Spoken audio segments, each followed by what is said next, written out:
10,000 ரூபாய் வழங்கப்படும் சொல்லியிருக்காரு எடப்பாடி. கருணை தொகைன்னா இப்படி விலைவாசி உயர்ந்திருக்கான், அதை ஈடுபடுறதுக்காக 10,000 ரூபாய் மாதமா ஒரு தடவை வருஷத்துக்கு ஒரு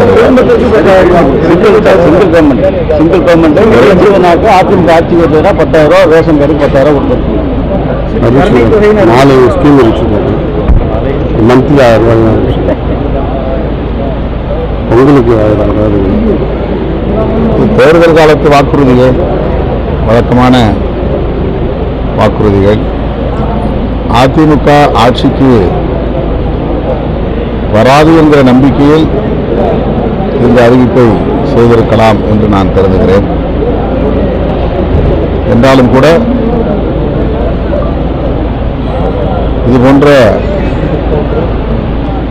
அறிவிப்புகள்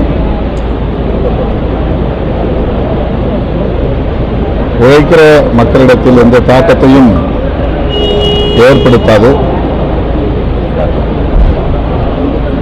திமுக அறிவித்ததற்கு போட்டியாக அதிமுக அறிவிக்கிறது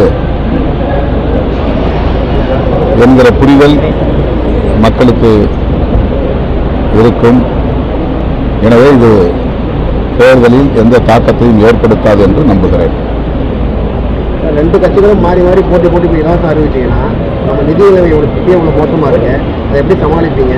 மக்கள் மாற்ற தேடி போக மாட்டாங்களா? இலவசம் இல்லைன்னு சொல்றவங்க போட்டு போட மாட்டாங்களா?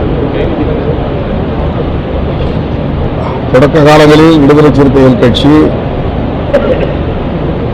இந்த கருத்தை தொடர்ந்து வலியுறுத்தி வந்திருக்கிறோம். கல்வியை தவிர, மருத்துவத்தை தவிர வேறு எதனையும் இலவசமாக கட்டணம் இல்லாமல் வழங்கக்கூடாது என்று கூறியிருக்கிறோம். திமுக மகளிரை மேம்படுத்துவதற்கு, மாணவ செல்வங்களை ஊக்கப்படுத்துவதற்கு உரிமைத் தொகையாக வழங்குகிறது. அது சமூகத்தில் மிகவும் பின்தங்கிய நிலையில் இருக்கிற அல்லது காலங்காலமாக வஞ்சிக்கப்பட்டு வலிமை அற்ற நிலையில் இருக்கிற, அதிகாரம் இல்லாத நிலையில் இருக்கிற பெண்களை வலிமைப்படுத்தும் என்கிற வகையில் அந்த உரிமைத் தொகை திட்டத்தை விடுதலை சிறுத்தைகள் கட்சி வரவேற்கிறது. அதேபோல மாணவ செல்வங்களுக்கு வழங்கப்படுகிற ஊக்கத்தொகையையும் வரவேற்கிறோம். இதனால் ஏற்படுகிற நிதி சுமை என்பது சமாளிக்கத்தக்கக்கூடிய ஒன்றாக இருக்கிறது என்கிற நம்பிக்கையில்தான் இந்த நிலைப்பாட்டை திமுக மேற்கொண்டிருக்கிறது என்று நான் நம்புகிறேன். ஏனென்றால் கடந்த காலத்தில் கடுமையான நிதி நெருக்கடி இருந்த சூழலிலும் கூட இந்திய ஒன்றிய அரசு மாநிலத்திற்கென்று ஒதுக்க வேண்டிய நிதி பங்கீட்டை ஒதுக்காமல் தவிர்த்தும் கூட தமிழ்நாட்டுக்கான மொத்த உற்பத்தி ஜிடிபியின் அளவை உயரச் செய்திருக்கிறது. பொருளாதார மேம்பாட்டை உறுதிப்படுத்தி இருக்கிறது என்பது அனைவரும் அறிந்த உண்மை. அந்த வகையில் இந்த நிதி சுமையையும் மீண்டும் திமுக தலைமையிலான கூட்டணி வெற்றி பெற்று திமுக ஆட்சி அமைக்குமானால் அதை வெற்றிகரமாக எதிர்கொள்வார்கள் என்ற நம்பிக்கை எனக்கு உள்ளது. சார், பொதுவாக இந்தியன் எக்கானமி ஏழையாகவே பணக்காரன் அந்த மாதிரி எக்கானமி ஆகுது. இந்த மாதிரி இலவசங்கள் இருக்கும்போது மக்கள் இலவசத்தை நம்பி தான் இருக்கிற மாதிரி ஏழையாக வைக்கணுங்கிறதா ரெண்டு கட்சிகளோட எண்ணமாக இருக்குன்னு நினைக்கிறீங்க? அந்த கோணத்திலும் இதை பார்க்கலாம். டீசென்ட்ரலைசேஷன் ஆஃப் பவர் என்பதை போல டீசென்ட்ரலைசேஷன் ஆஃப் எக்கனாமிக் டெவலப்மெண்ட். ஒரு குறிப்பிட்ட பிரிவினர் மட்டுமே பொருளாதாரத்தில் மேம்படுகிற நிலையில் அதனை பகிர்ந்து மக்களுக்கும் வழங்குகிற ஒரு திட்டமாக இதை ஏன் நாம் பார்க்கக்கூடாது என்ற கேள்வியும் எழுகிறது. இது பெரிய தொகை இல்லை என்றாலும் கூட அனைவருக்கும் உரிய நேரத்தில் ஒரு பொருள் உதவி வழங்கப்படுகிற போது அவர்களால் பொருளாதார சுமைகளிலிருந்து மீண்டெழ முடியும், அதற்கான ஒரு வாய்ப்பை இது உருவாக்கி தரும் என்கிற வகையிலும் என்கிற கோணத்திலும் இதை அணுக வேண்டும் என்று நான் பார்க்கிறேன். திமுக கூட்டணி வந்து கல்லாப்பட்டி கூட்டணி விஜய் விமர்சிச்சிருக்காரு.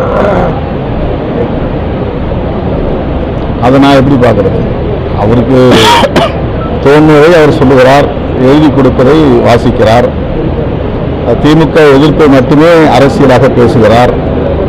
அவர் இதுவரையில் 5 கொள்கை தலைவர்களை ஏற்றுக்கொண்டதாக சொன்ன அவர் அந்த தலைவர்களின் கொள்கை கோட்பாடுகள் என்ன என்பதை தன்னுடைய தலைமையை ஏற்று வருகிற தொண்டர்களுக்கு விளக்கியதாக தெரியவில்லை.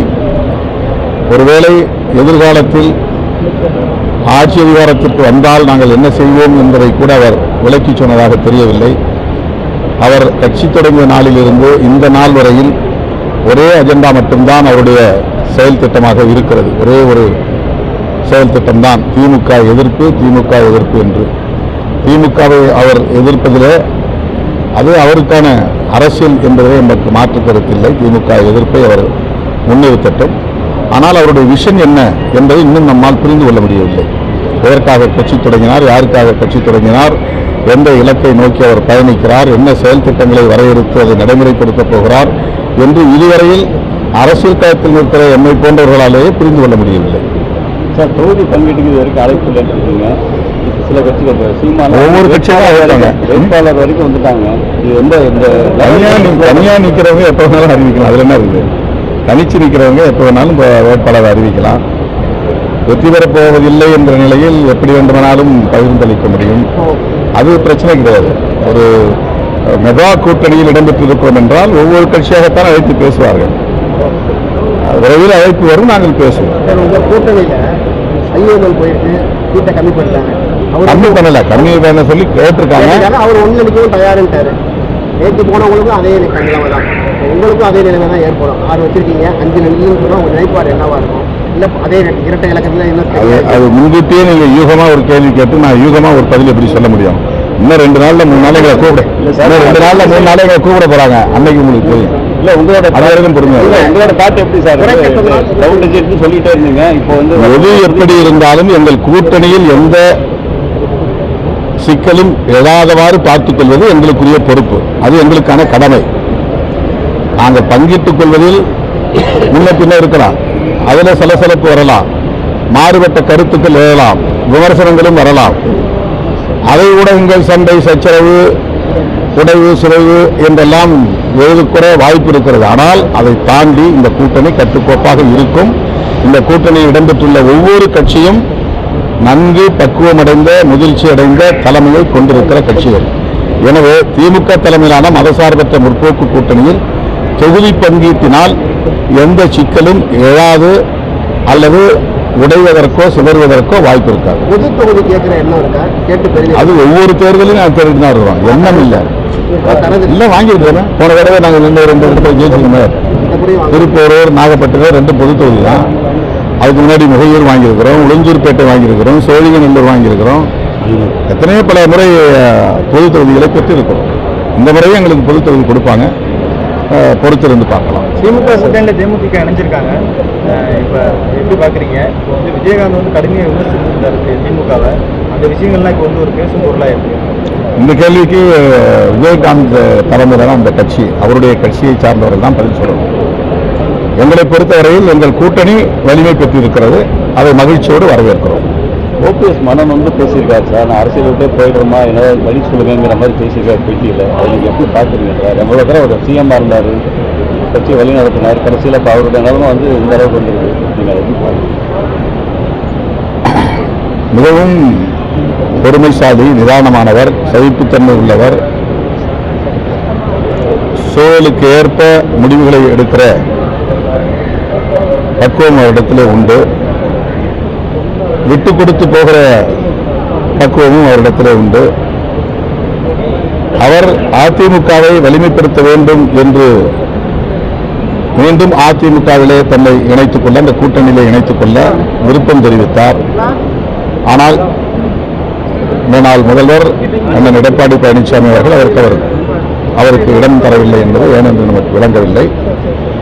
அவர் திமுக அணியில் சேருவதற்கான வாய்ப்பு இருப்பதாகவும் சில ஊடகங்களின் மூலம் யூகங்களாக நாம் பார்க்க நேர்ந்தது, படிக்க நேர்ந்தது. ஒருவேளை அவர் திமுக கூட்டணியில் இடம்பெறும் சூழல் அமைந்தால் விடுதலை சிறுத்தைகள் கட்சி மகிழ்ச்சியோடு வரவேற்கும். சென்னையில் மின்சார ரயில் பிரச்சனையா இருக்கு.